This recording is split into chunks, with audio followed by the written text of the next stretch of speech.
back with another Bible in a Minute. We're in Exodus, and this is the introduction to Exodus so that you understand why are we spending time studying this. There are a lot of Christians who say, oh man, yeah, the whole 66 books of the Bible is inspired, it's great, and then they don't read it. They don't read the first 37. They don't read the Old Testament. And if you don't understand the Old Testament, the Tanakh, you will never understand the New Testament. Here's why I say that. The Gospels are filled with Jewish references going back to the Old Testament. They're filled with Old Testament prophecies, fulfilled. You got to go back and read the Old Testament to see that. Paul repeatedly in his letters uses terminology that is found in the Old Testament. He talks about Jesus being the first fruits of our resurrection. What does that mean?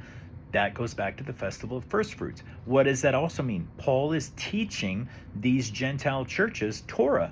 He's teaching, because otherwise, why in the world would he refer to the last trump, the great trump, the first fruits, and all of this stuff, that Jesus was our Passover lamb?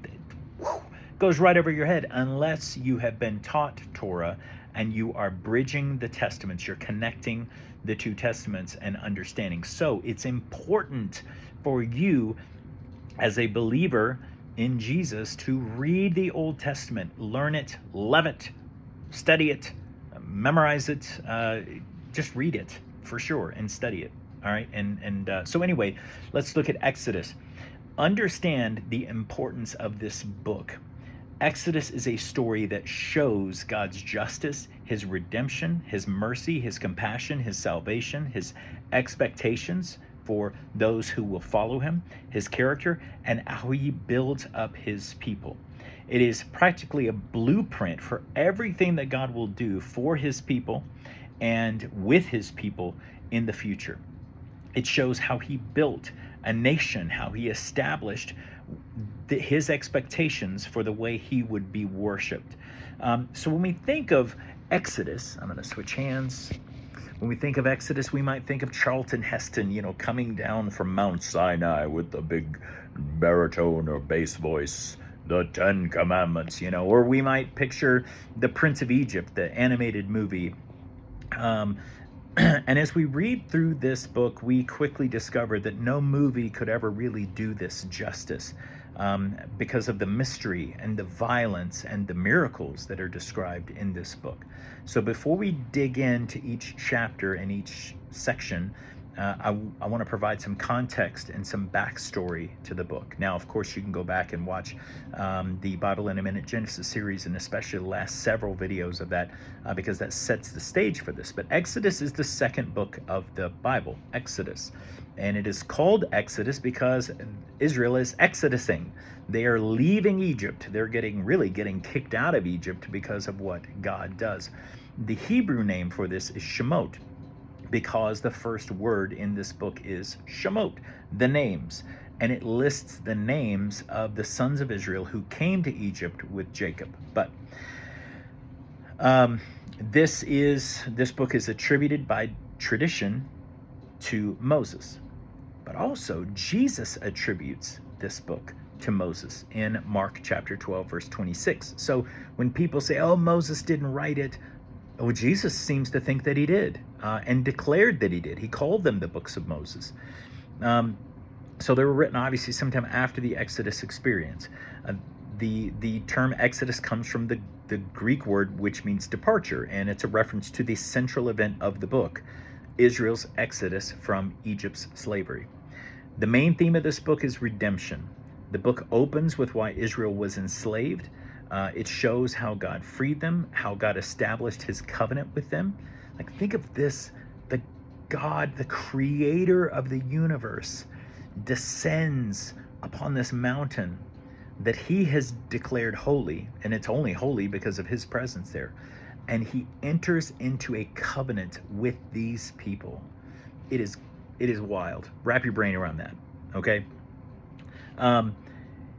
It demonstrates how God preserved them as they traveled through the land, through the wilderness, the land that he promised to give Abraham, Isaac, and Jacob. It's a historical record of God doing the impossible to free his people. And we'll get into the plagues of Egypt in many later videos. What I challenge you to do is, as we go through this series, look for ways to connect the Exodus with the New Testament when those connections exist. For instance, God's first plague against Egypt was turning water into blood. What was Jesus' first miracle? Turning water into wine, which wine is often symbolized as blood, is symbolic of blood. The 10 plagues against Egypt were judgments against 10 specific gods of Egypt. Now, if you didn't know that, that is mind-blowing to discover that those specific plagues were chosen because they were indictments of the gods of Egypt. As a matter of fact, God even said that his plagues were judgments against their gods, fake gods, right? Jesus's first miracles in John's Gospels were judgments against specific Roman gods.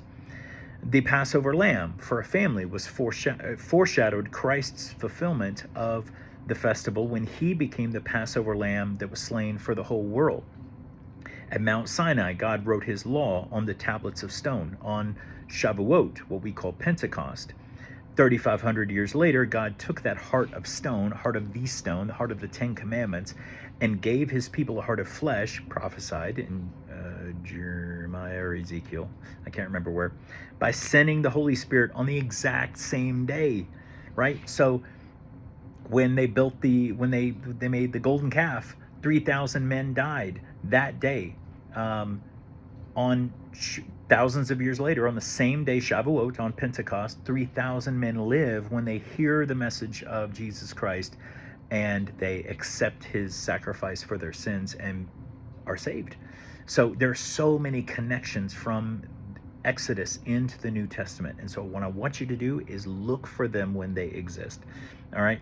Exodus opens with a list of the names of Jacob's sons that had moved to Egypt during the famine when Joseph was second in command in the land. And so if you'll remember from the last few chapters of Genesis, Joseph had been sold into slavery by his brothers, imprisoned because of false accusations.